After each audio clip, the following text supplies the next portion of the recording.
All the way in Switzerland, to the Fire Radio, and you're listening to the African Diary Show with Matthew. That's it.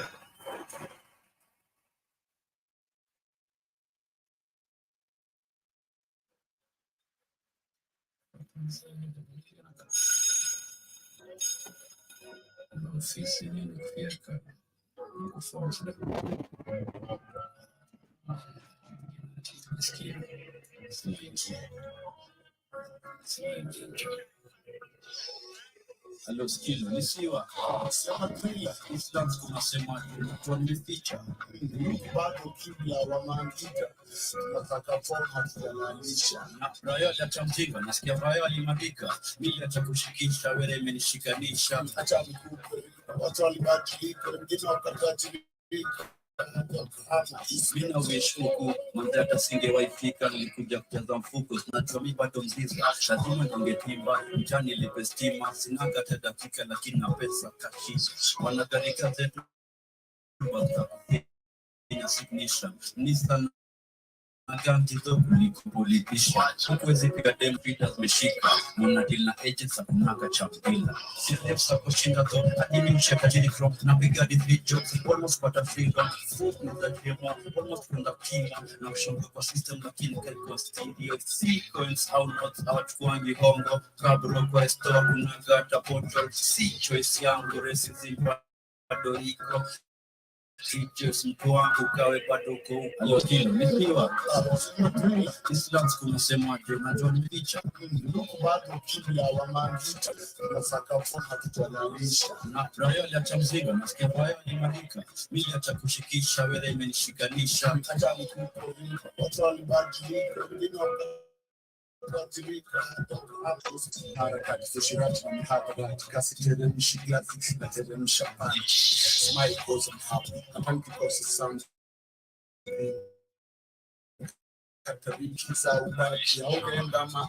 Hello, kids. Hello, Viviana. Hello, Robert. Yes, karibuni sana to the African Diary Show. How are you doing, guys? Happy Boxing Day. Do you have boxes to unwrap?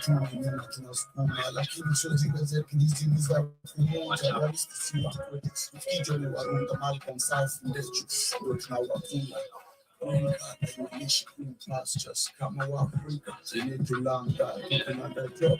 How popular job when they land that job back to Hello, skill, nikiwa Islam kunasema tunajua ni picha bado kibla wa maandika tunataka forma tunalisha na raia ya champiga nasikia raia alimadika mimi acha kushikisha wewe imenishikanisha acha nikupe watu walibadilika wengine wakabadilika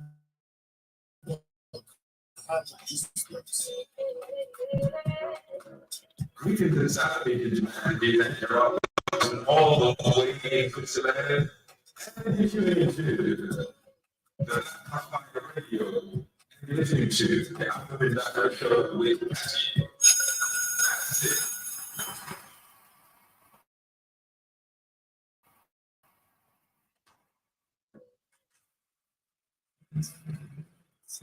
Yes, playing right now is Siwa Saida featuring Skilom Cardinali, and the jam is the Eastlands. This is one of my favorites from the Mauru unit playlist or Mauru unit. What do we call it? Album, yeah. And I hope you guys did get to jump into it. And the reason I love this song, the reason I love this one from the Mauru Unit album, it's because it's a dialogue, and it's just like the way I'd call at home, especially during these times. Those who are not able to travel and visit their families, you'd call home to check up on your people, and now you're waiting for that udaku or that tea to check up on how people are doing, how the village is doing, and this is how you get information: who got married,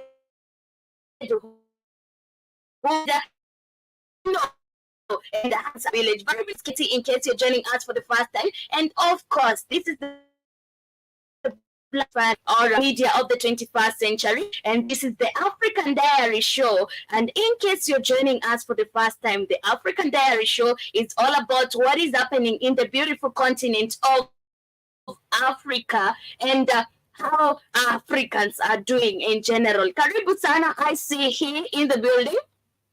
Caps, I see in the building. Karibu sana. I see MC Rada Safi in the building. I see DJ Damozi in the building. Karibu sana. The Brown, and also Mike is with us right here. Karibuni sana. And to all those who are just joining us on YouTube, Karibuni sana. I hope you're doing great on this wonderful Tuesday afternoon. It is exactly 14 minutes past 2 p.m. right here in Nairobi. You can as well let me know what is the time on your end. I see Sister Michelle is with us already, and she is saying, good morning, Katie. Good morning to you too, Sister Michelle. How are you doing? I'm hoping you're good, and I'm hoping you are in a great health. I see MC Radasafi 254 is saying hello. Hello to you too, MC Radasafi. Karibu sana, and thank you very much for joining me. So as we get started with our show for today, and I want us to discuss about different matters coming from Africa. And of course, one is about the IMF. And the IMF has relieved East Africa's or East African countries that are indebted. And, this doesn't come so well because remember, you must have to do something for you to be relieved or for them to relieve you from their debt or for the debt. So we shall be getting to see more about that, and later on we shall be getting to see what is happening in Chad. Remember last week I talked about the referendum, of which was already done, and right now they have held voting for approving the referendum, and 86% of the voters have agreed or have approved the referendum. And this is quite some good news coming from that country, because remember, referendum is when people of the state get to have a say in the country. So we shall be getting to see that later on. We shall be getting to get to Congo. I see Felix sorry, I see, yes, it's Tshisekedi. Let me just say Tshisekedi is leading. I remember they had their elections on Wednesday last week. That was on 20th, and he is leading, and we have now the opposition, the direct opposition of the country, calling for election to be annulled, and they are planning for a protest. So we shall be getting to see more of that as we get to continue with our show for today.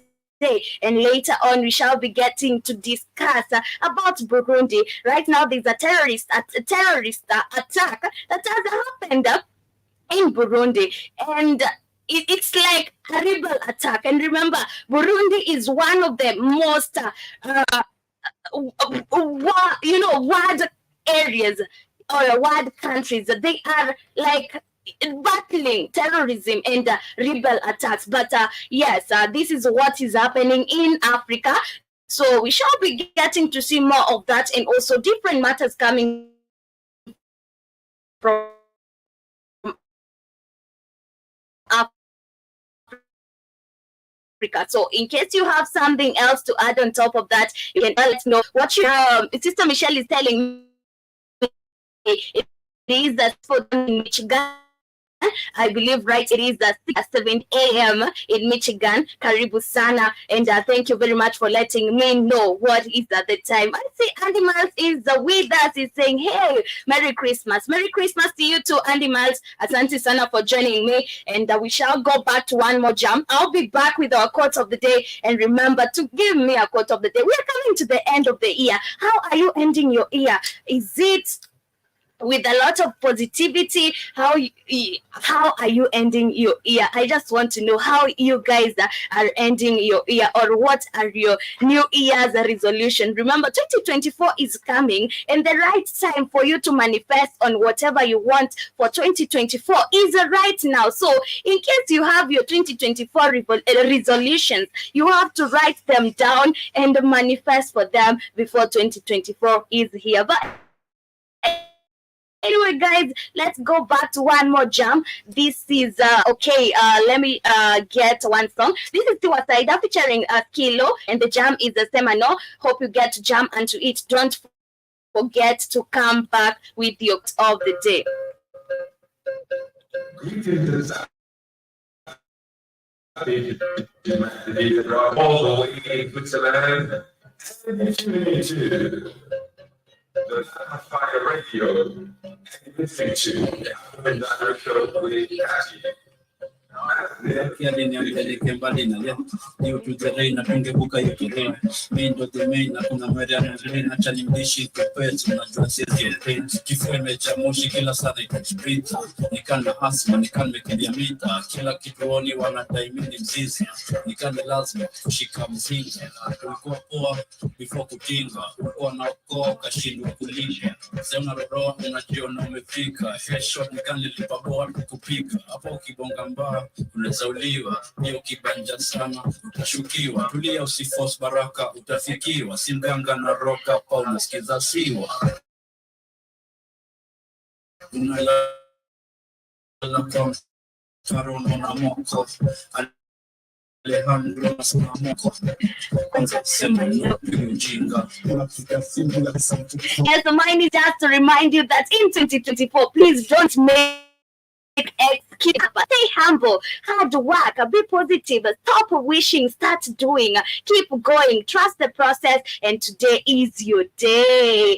Shout out to Shafo, yo to you too. How are you doing? Karibu sana. I see Rada Safi anasema war. Okay, war to you too. I don't know what war means, but maybe you are saying a wow. But anyway, karibu sana. I hope you have had a wonderful session, and I just feel like I want to repeat my quote of the day, or my wise words, and mine is just to remind you that in 2024, please don't make excuses, never give up, stay humble, hard work, be positive, stop wishing and start doing, keep going, trust the process, and remember, today is your day. Shafo is telling me cheza ngoma yangu, man. Oh my god, that is not how you request for a radio play, but right now I'm having a talk show, not a musical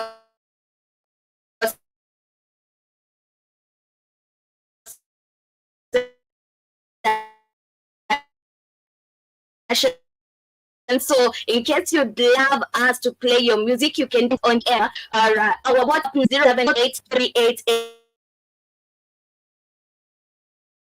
See your music and see if it's qualified to be played right here. Shout out to Gen Z, karibu sana, and kwanza sema ujinga tumedondo kucha unione I'm the wrong don't I'm not that lonely kama ni show you got nothing on Lisa Manika Jijo from Kilifi. Yo, Mr. Politician, where's the solution? For can create the same condition? You change competition, change our pollution, poor living condition, higher distribution, flagrant is your friendly.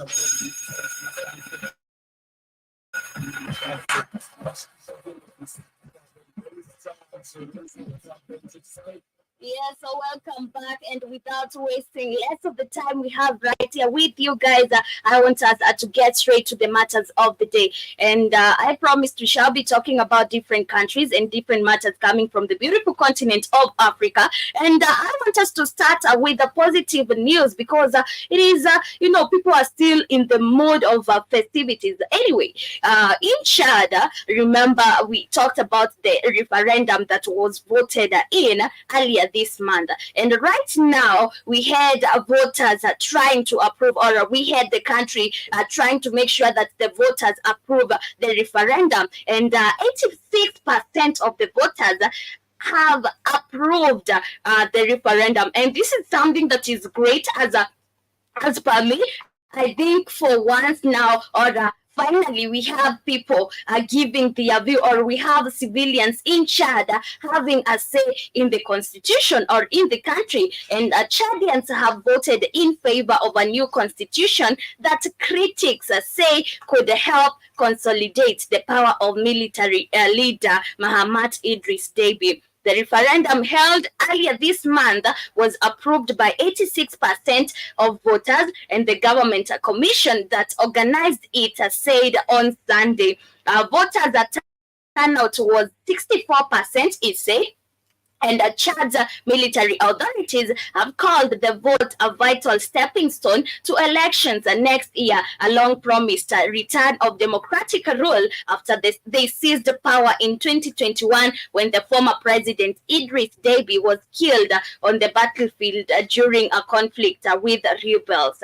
The new constitution will maintain a unitary state, which Chad has had since independence, while establishing autonomous communities with the local assemblies and council of traditional chiefdoms, among other changes. I feel like this is something that is great, and I'm hoping that now, when the referendum or the new constitution is put into use or into action, we shall be seeing that it is working in the favor of the civilians in Chad, or the Chadians, because we have seen so many constitutions of the civilians or the citizens of a certain country. Like right now, Kenya, we wonder some things we hear that are in the constitution. We wonder who was asked about that, who passed this law. But at the end of the day, we are hoping that the new constitution in Chad is in favor of the people of Chad. But some of its opponents had called for the creation of a federal state, saying it would help spur development in the oil-producing yet impoverished country. But do you think that it is right to have a federal state? And a federal state, I feel like now it's a word state, or it's a country where it's led by militias, and I don't feel like this is a right for Africans. We don't need federal states, because federal states, everybody is like your enemy.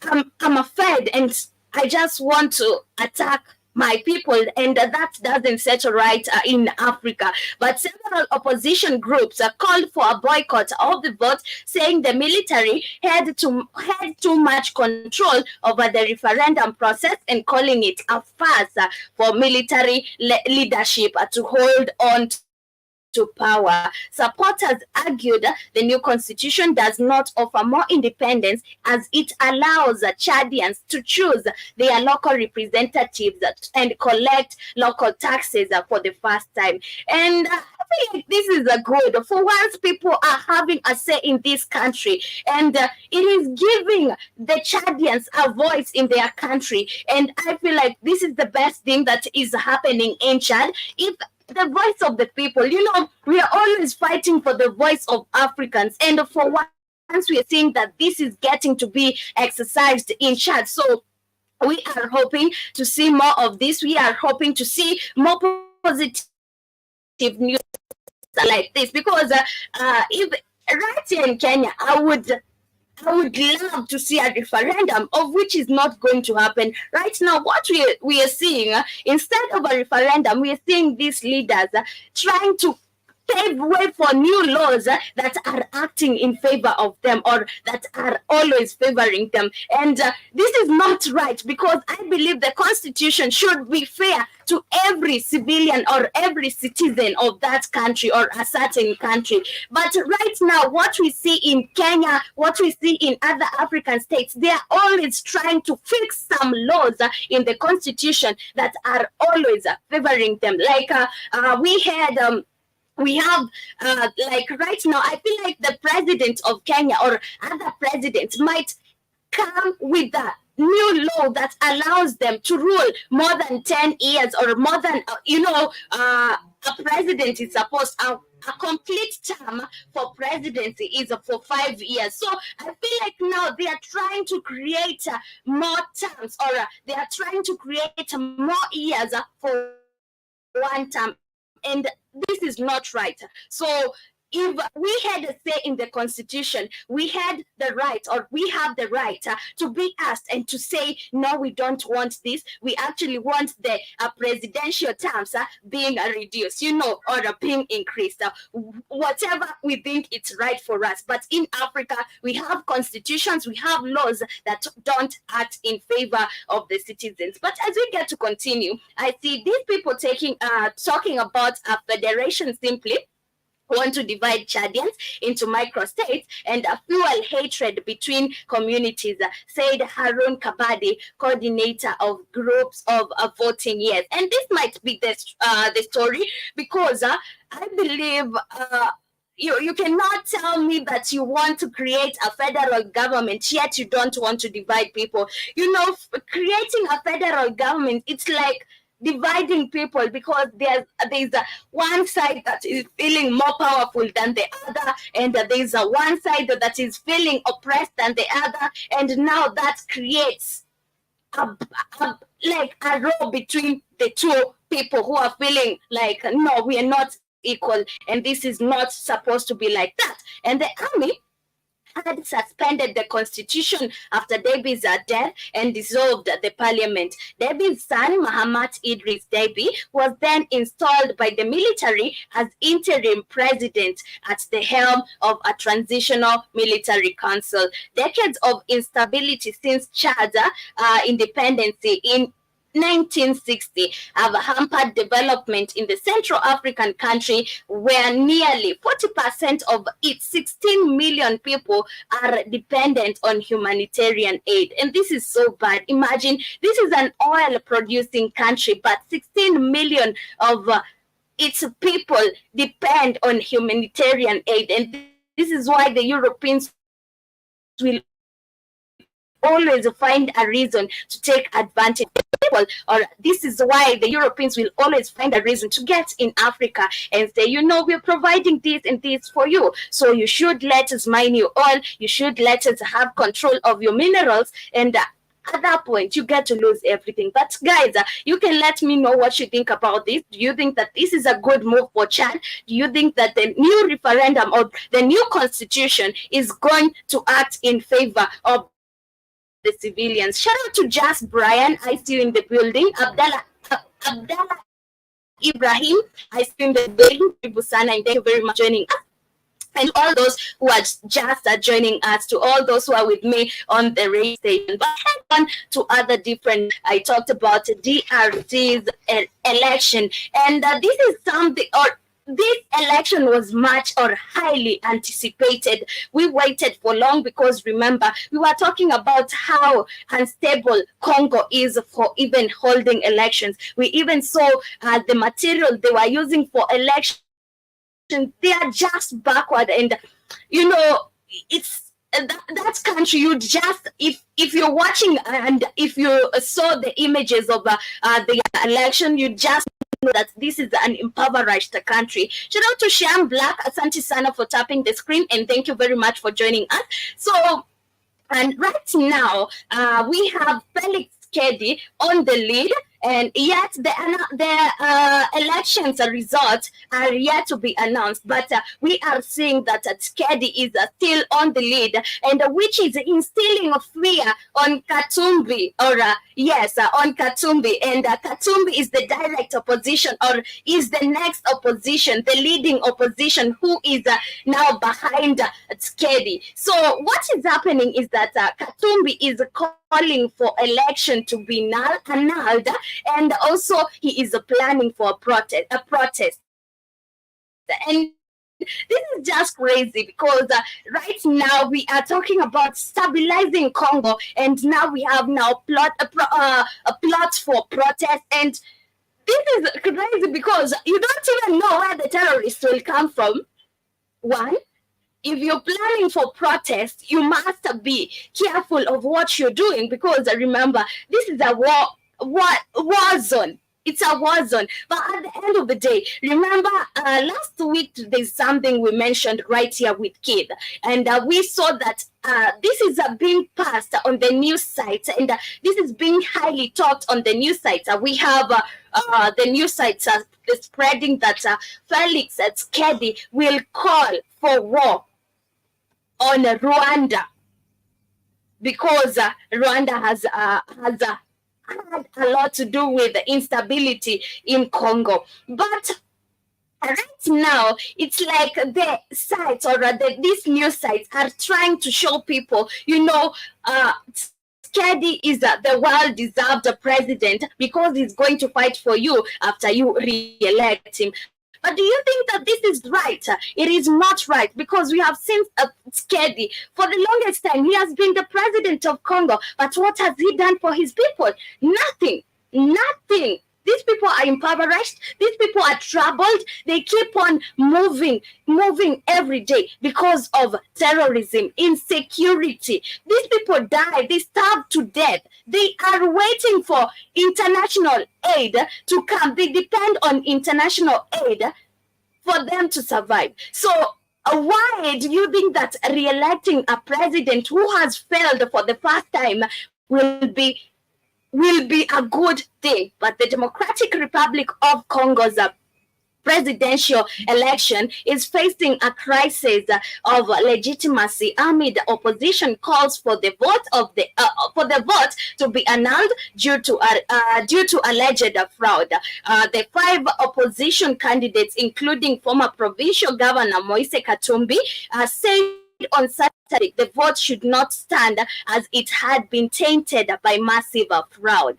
5 other opposition leaders, including Nobel Peace Prize laureate Denis Mukwege and former oil executive Martin Fayulu, have called for a protest march against the result next Wednesday. The results are not yet out, but these people are already planning for protest. But it makes sense, because we have seen all African countries are like this. During the elections, we have seen it is always like this. Remember, last year we had Kenyans going to the ballot boxes and casting their votes, and we saw the opposition was also doing the same. And the fact that we have planned, or we have installed opposition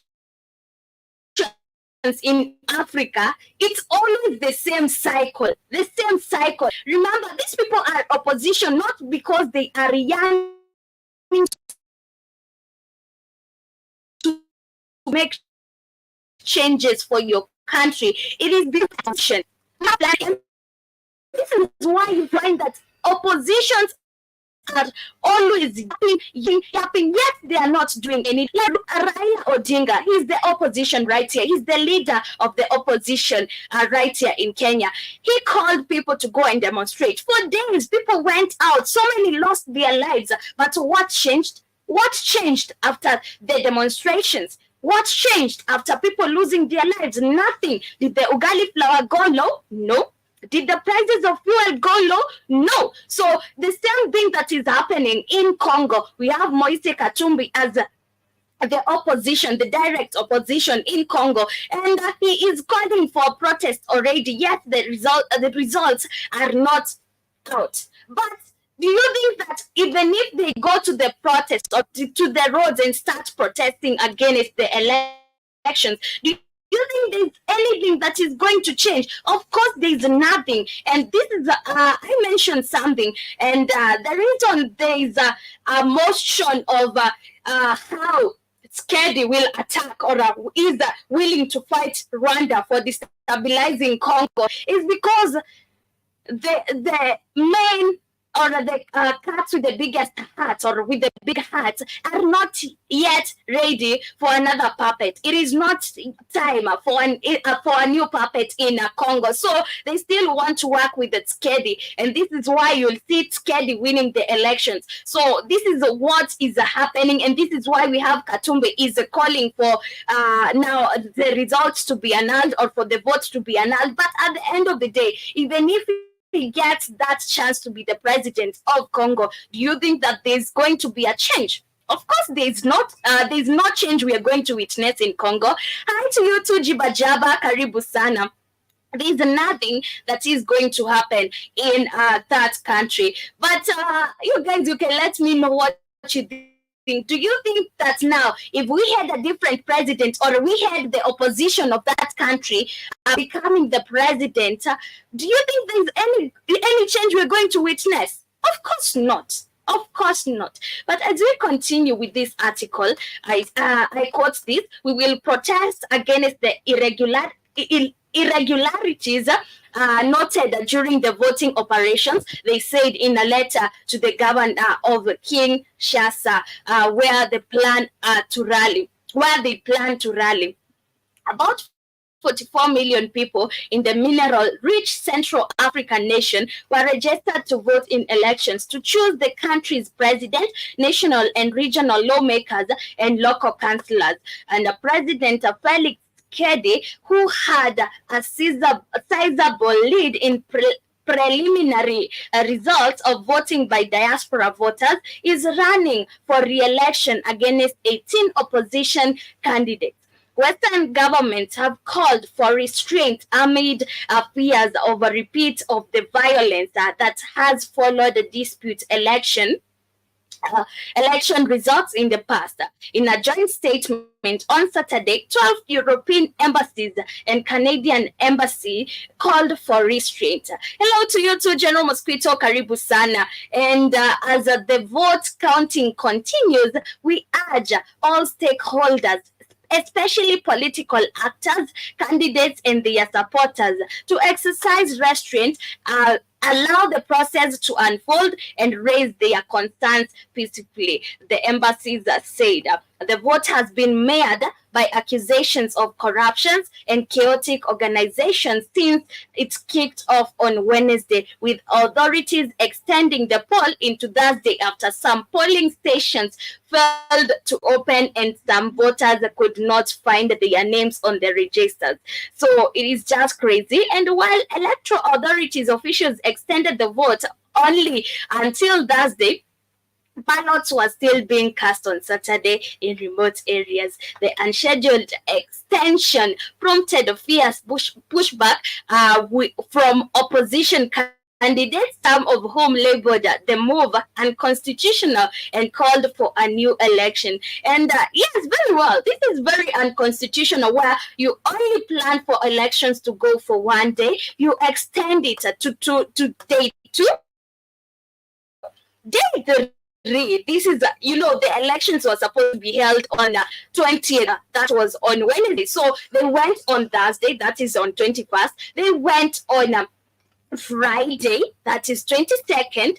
On Saturday, 23rd. Imagine, up to 23rd, we had people still voting, and the elections were supposed to be running for one day. So this is so unconstitutional, and due to the unforeseen circumstances, I don't still approve of this, because you cannot tell me that you are now rescheduling the elections to 2-3 days. It doesn't make sense. But independent observers have raised concerns about the vote with the United States-based Carter Center describing serious irregularities at 21 out of 109 polling stations it visited, and noting a lack of confidence in the process. At least 19 people were killed in the election-related violence in the run-up to vote. Can you imagine? We have people even losing their lives for the sake of voting. What is it for?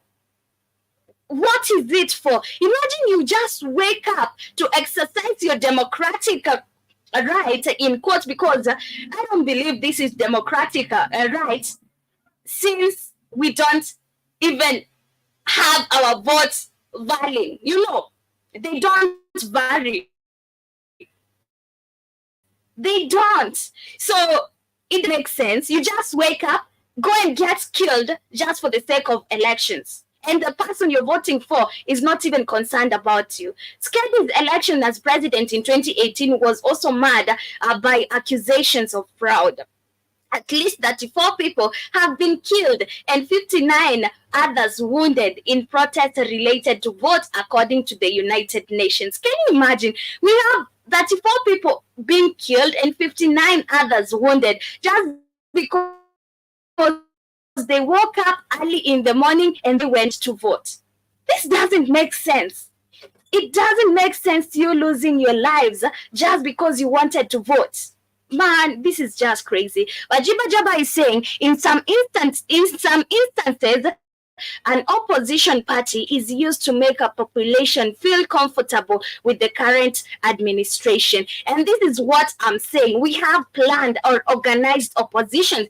And most of the time, or in some instances, I feel like most of the time in Africa, the oppositions are used to make the population or the citizens feel uncomfortable with the current administration. Because look at the oppositions right here in Africa. Look at Julius Malema. Look at Raila Odinga. Look at Katumbi. What are they doing? They are always making sure that the people are hating the current administration or are going against the current opposition or administration. And for me, it doesn't make sense, because you cannot just wake up and decide to go to vote just because you want to exercise your rights and get killed in the process. It doesn't make sense. What was it for? What was it for? I wish these people were educated enough to know that their votes, that one vote won't count. That 5 votes or those 59 people we lost or 34 people we lost, their votes were not going to make a change. Their votes were not going to make any change. But they lost their lives because they woke up early to go and vote. It is so sad. It is so crazy. But I'm hoping that at the end of the day, peace will return in Congo. But how will it return? You know, we live by hope, but sometimes it's not just okay to hope. We know how things are going in Congo. Even if we hope that things are going to be better for the Congolese people, they are not going to be better at the end of the day. We are seeing what is happening. People are dying during the voting process on the queues. People are dying. People are, they are being forced to move from their places because of terrorism, and yet they are not even ready for a new puppet. They are not ready for a new president. It doesn't make sense. And right now, by the fact that we have the media spreading that Skedi will declare war on Rwanda and making people feel comfortable that now they are going to revenge on a country that has kept them unstable for long, doesn't make sense. It doesn't make sense. They are using that propaganda to buy people's innocence and people's votes. Imagine just using a propaganda to buy people's vote and innocence. It's just crazy. It is crazy, and it is very, very, very sad. But as we get to continue to other different matters, you can as well let me know what are your thoughts regarding the same thing we are talking about, or regarding that news and updates coming from Congo, because it is not right for us to be talking about this, but it is also right for us to be knowing what is happening. What do you think about that? How do you feel about now Congo even having people getting killed in the process of voting? How do you feel about that? It is just crazy. But as we head on to other different matters, this is in Burundi, and we have a rebel attack that has left at least 20 people dead. And this is the second attack in 2 weeks by the Red Tabara rebels. It is so crazy. What is happening in Africa, and especially West Africa and most of the South or Central Africa? What is happening? They are seeing people are waking up in some regions, or in those regions, and this is why we have so many rebels attacks lately. Imagine gunmen have killed at least 20 people and wounded 9 others near Burundi's western border with the Democratic Republic of Congo, and an official has told reporters. Those killed in the Friday evening raid on the town of Vugizo included 12 children, 2 pregnant women, and a police officer, government spokesperson Jerome said on Saturday. Imagine 12 children.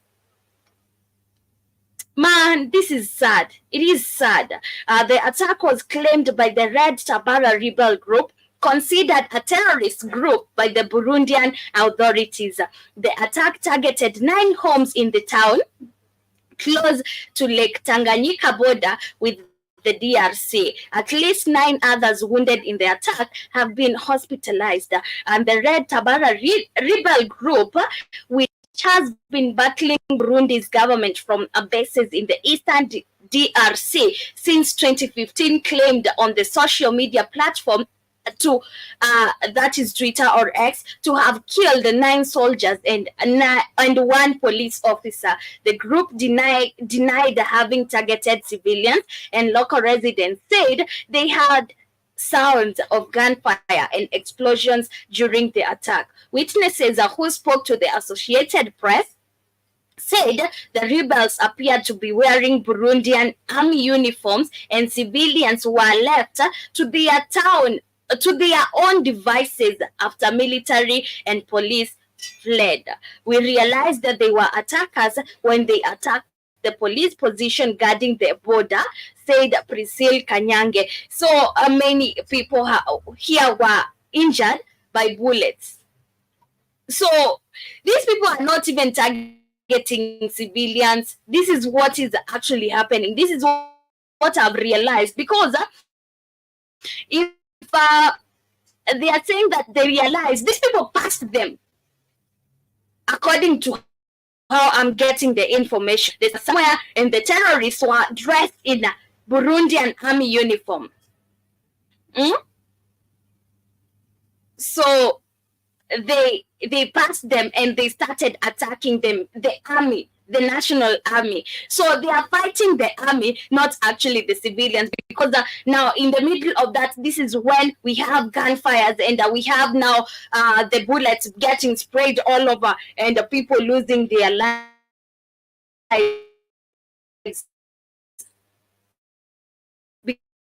because the terrorists are spraying guns or spraying bullets.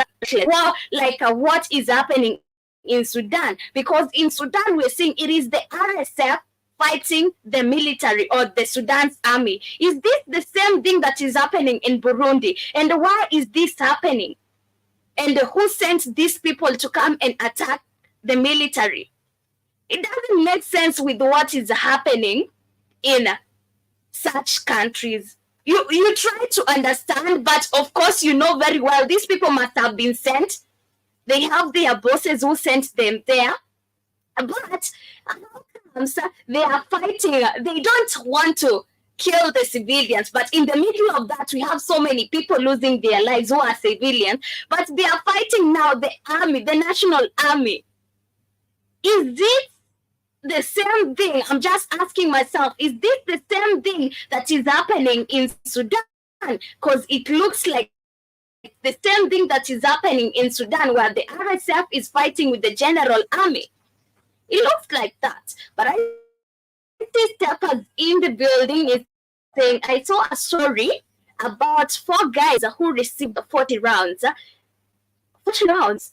I still don't understand what you're saying. Could you please go further on the story so that I can get what you're trying to tell me? But Steppers is telling me it's a coup. Do you think this is a coup? Not really. This is not a coup, Steppers. In Burundi, I don't think this is a coup yet, because these are just terrorist groups, and they are known. They are known. They are so known. They are calling themselves. Let me get the name again. They are calling the Red. So this is not really a coup. I think it is just terrorism. They are terrorists attacking the military, or maybe there's a row between the two groups, or maybe there's a row between, terrorist groups. It's so funny how they come and attack the military on behalf of the government. So I believe that is what is happening. They will come and attack the military because they want some information passed to the government. So this is what is happening. I don't think it's a coup. It's not really a coup, Steppers. But in case you have more information on that, you can enlighten us. Maybe I am the one on the wrong, or maybe I just don't understand. But yeah, you can let me know what you think, or more about what you're saying. But Steppers is saying the guys who were in vehicle and shot at 40 times. Where was that? Man, I don't understand. Where was that, Steppers? Who are those guys that were shot 40 times? Where was that? Please let me know more as we continue. Oh, the Buruburu story. I've not seen the story. Honestly, I've not seen the story. He's talking about a certain story that happened right here in Kenya, and we had guys shot 40 times. And I still don't get the story because I didn't see the story, but I'll go and look it up. Maybe we'll talk about that tomorrow early in the morning on the Vibe Show. Thank you very much, Steppers, for letting me know what is happening or keeping me on the know. And also you're saying near Buruburu police station in the middle of the night. Okay, I'll look it up, and we'll come back tomorrow early in the morning and talk about that because I've not seen the story yet. But anyway, moving on from that to a different story before we get to the as of the day. This is about Namibia. And remember, there was a time I talked about Namibia and the atrocities that were committed by the German colonizers. So right now, the Namibians are calling, or they just want to be paid, and they have a strategy on how they want to be paid for the atrocities that were committed by the German colonialists. And Namibian victims of German colonialism want a say, and for years the Nama and Herero. Remember, this is a story I ever gave you right here, and I showed you with a video of how Nama and Herero is up to date, and how even there's no electricity in that region, and how many acres of land that are owned by the Germans who went there, colonized. And there was this young man who was a white person saying that, or claiming that, we should bury the hatchet, forget about what our ancestors did to you, and let us live in peace in your country. That is what that white man has said. But anyway, The Nama and Herero rallied for recognition and a redress of systematic violence when Namibia and Germany reached an agreement. However, they were excluded. And remember, these people were the ones that went through a lot during the colonial rule. And south of Berlin, the expansive Tower Park stretches out alongside the Spree River, an oasis of tranquility in an otherwise restless city. On the recent Saturday, small groups of people strolled along the paths, and on the river, a boat fitted with a jacuzzi floated lazily by. Towering trees, a combination of rust browns, greens and yellows against a gray sky, shook off tired leaves and carpeted the ground. The park, idyllic, now belies a dark past. Some 127 years ago, dozens of people pried away from their homes were displayed in ethnological expositions on human zoos. This is why we had people being kept in zoos. And remember, there was a time I also showed you how African people were put into zoos. And here and in other parts of the city to signal Germans' entry into the colonial venture. Some of those exhibited were from colonies in South, East, and West Africa, where violence was crucial to keeping the occupation in place. In Southwest Africa, German settlers were pushing indigenous people off their lands. When two ethnic groups rebelled and fought back, the Shah's troop or colonial guards responded with such brute force that they almost wiped them out entirely. The massacre of Nama and Herero people between 1904 to 1909, now present-day Namibia, is widely recognized as international extermination attempt.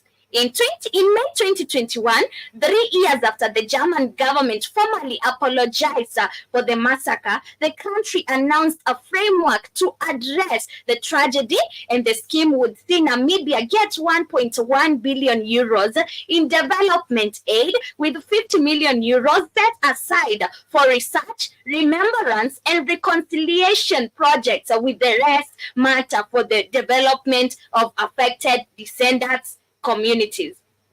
Germany asked for forgiveness for the sins of their forefathers. The joint declaration issued the German and Namibian authorities read, and the Namibian government and people accept a German's apology. The agreement was supposed to be a win-win.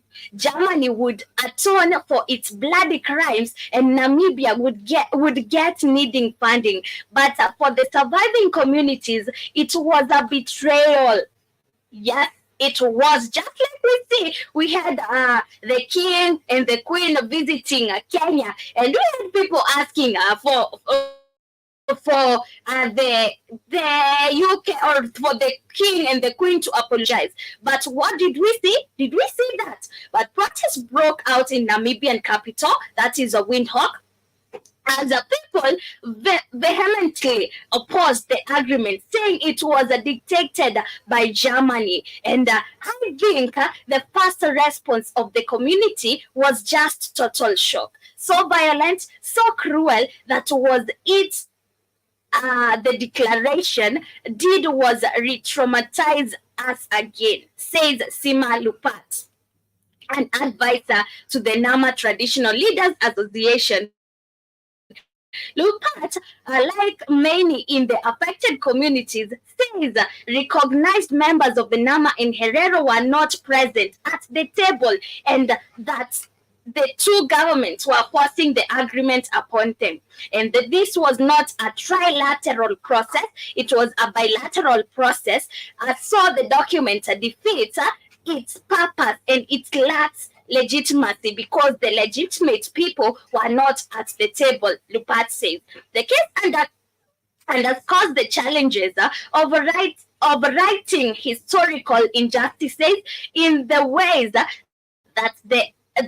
are acceptable to and inclusive of the very people who are wronged. And in January, lawyers representing the survivor communities sued Namibian authorities at the High Court in Windhoek,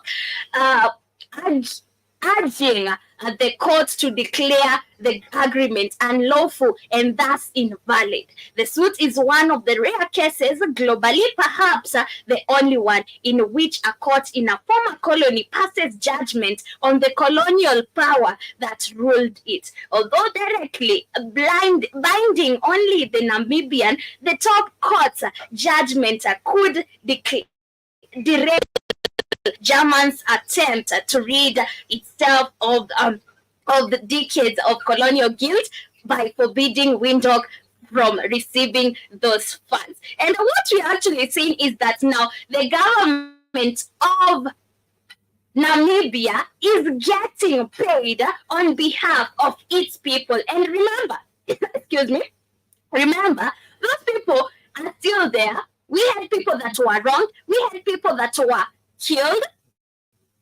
We had people that their lands were taken away from them, and up to date, they didn't return to those lands. But the government is willing to take that money and maybe pocket it. You know how states are.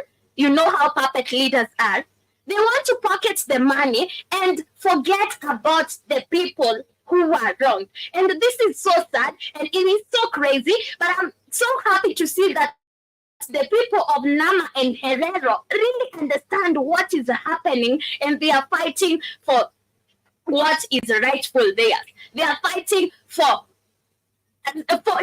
reparations, because these are just reparations. But do you think that at the end of the day they will win this case? No, they will never, because the Germans never left Namibia.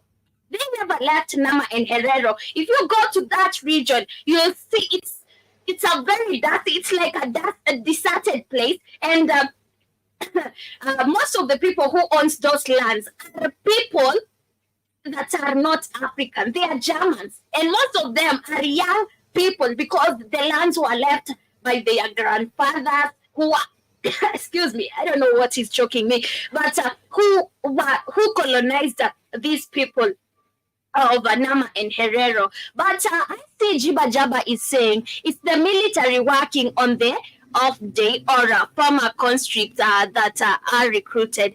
And also I see Jiba Jaba is saying, I like how you do the story of the day in the last 10 minutes to keep hanging on. Yes, and it's not actually a story. I really wanted to explain to you this because I had already talked about the story of Nama and Herero. If you remember very well, I even shared a video and I showed you how the Namibians are so impoverished up to date. And we have so many lands lying there, but they cannot go back to those lands because the Germans up to date still occupy those lands. But Java is saying, wherever they go, we've been put on display after being conquered in the psychopathy.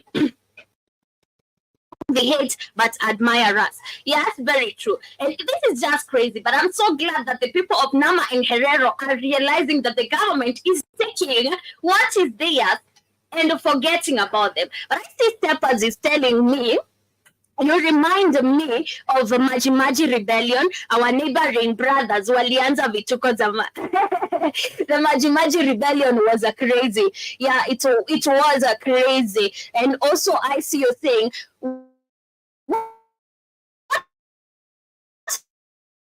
about the story of two Nigerian police who hired to ask if one fraud cannot get fired when they money from a normal Nigerian So when they ask from tourist Zungus, they will get fired. But you're saying just like Dalamere. Yeah, I don't know if these people know that the story of Dalamere, but I think I'll get to cover it. Tomorrow is Wellness Wednesday, so I can get to cover that story because it's an interesting story. It's just like the way we have atrocities committed by the Germans in Nama and Herero. So we had this very big land in some parts in Kenya. And Delamere, of course, Delamere is not an African. Delamere is a white settler who came and occupied that land and chased people away. And I think we shall get to cover that story some other time or maybe tomorrow.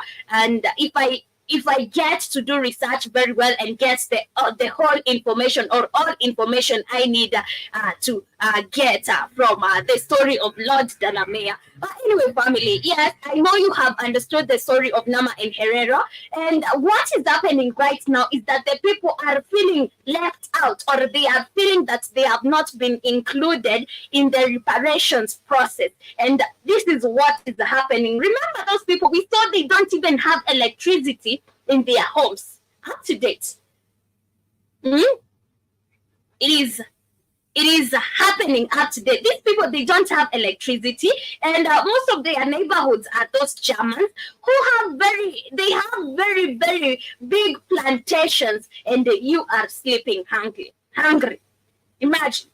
But anyway, family, let's go to the main focus of the day, and this is about the IMF relieving African countries, East African countries that were indebted by them. And the International Monetary Fund board has approved the payment of $620.65 million in budgetary support for Rwanda, Tanzania, and the Democratic Republic of Congo as part of a $1.92 billion financing commitments which the Washington-based institution agreed with the 6 East African nations in the past 6 months. The deals have come as a relief for 6 countries, and the others are Somalia, Burundi, and Kenya. Kenya had to be there. Of course, Kenya had to be on the list, and which are saddled with the debt, a situation made worse by falling revenue collections, declining forex reserves, and depreciating currencies. The IMF funding, which is pegged on the implementation of key socio-economic and governance reforms by the recipient countries, is aimed at helping them deal with the persistent budget deficit and shore up the flagging foreign exchange reserve positions. But guys, do you think that this makes sense? Of course, they are relieving African countries so that they would be encouraged to take more loans. Now, I have relieved you. You can come and take a huge amount of money so that I get to indebt you again. Remember, a country like Kenya, it is heavily indebted by the IMF. And the plan is to make sure that you are hooked to them. So, right now, they have received a relief. Last week, we were talking about Kenya receiving 152 million. Is this million or billions? They received 152 million Kenyan shillings from the U.S. government. And these are the same people. So what is the plan? We also talked about last month when the IMF gave a huge amount of money to Kenya. So what is the plan? Okay, you're giving us this much, okay? You're lending us this amount of money, but you come and pay a quarter of the amount. And then you encourage us to take more loans. And you think now the nations that have received this relief, they think that it's a good thing. Yet it's not a good thing. This is just crazy. It is just crazy. But I see Jiba Jaba is saying that's crazy. Being a foreigner in your own land, imagine. But I see Simon Justice is with us in the building, Karibu Sana. And Stephens is saying the funniest whatever is coming from our farm is exported while its own people languish in poverty. Very true. Like the Lord Delamere farms, these lands or these farms, they were left. We have even wild animals living in those farms. Yet we have people in that side sleeping hungry. We also have Delamere yogurts. And the laborers are of course African, are of course Kenyan. But what happened?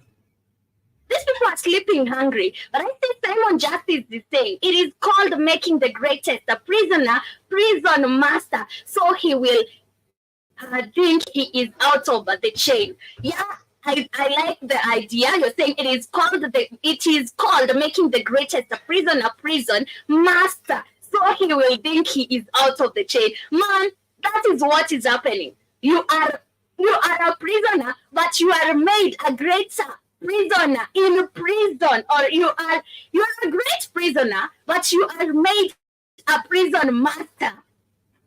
So that should think that you are out of the chain of the indebted people or of the prisoners. I like the idea, and I like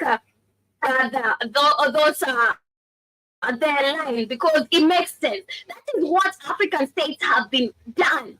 You are indebted, you are put indebted, and what happens is they come and lie to you. You know, I'll relieve you from these debts, but we give you a bigger one.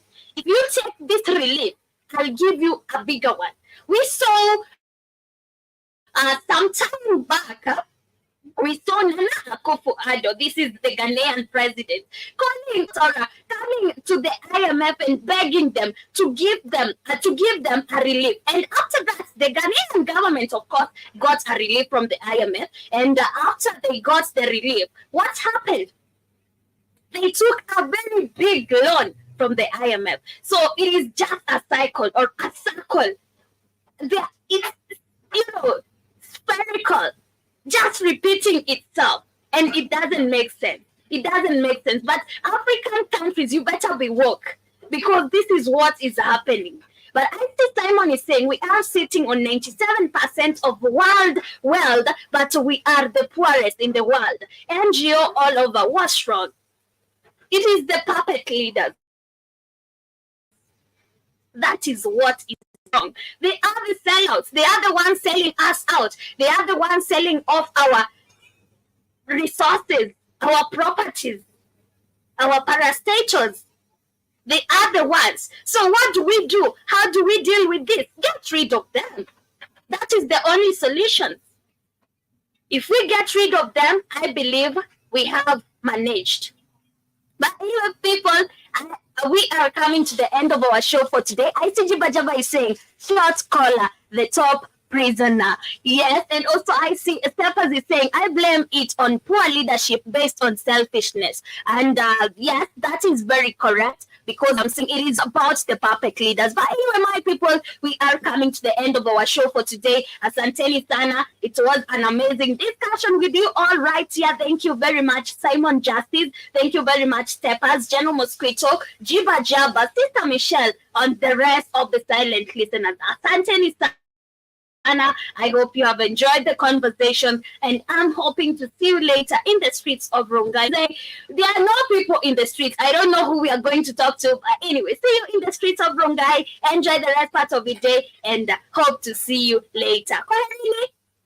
I'm leaving you with this jam, okay? This is Tiwa Saida featuring Kilo, and the jam is the Semano.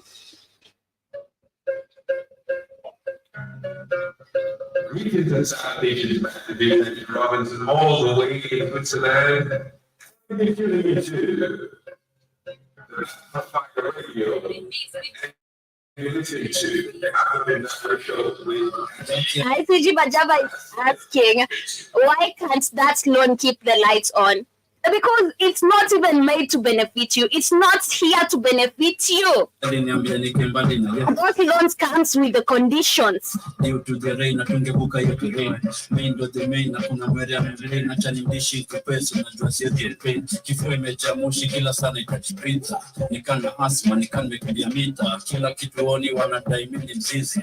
Nikana lazima kushika mzinzi. Ulikuwa poa, before kutinga. Ulikuwa na uko kashini wakulinda. Sasa unaroroa, unajiona umefika.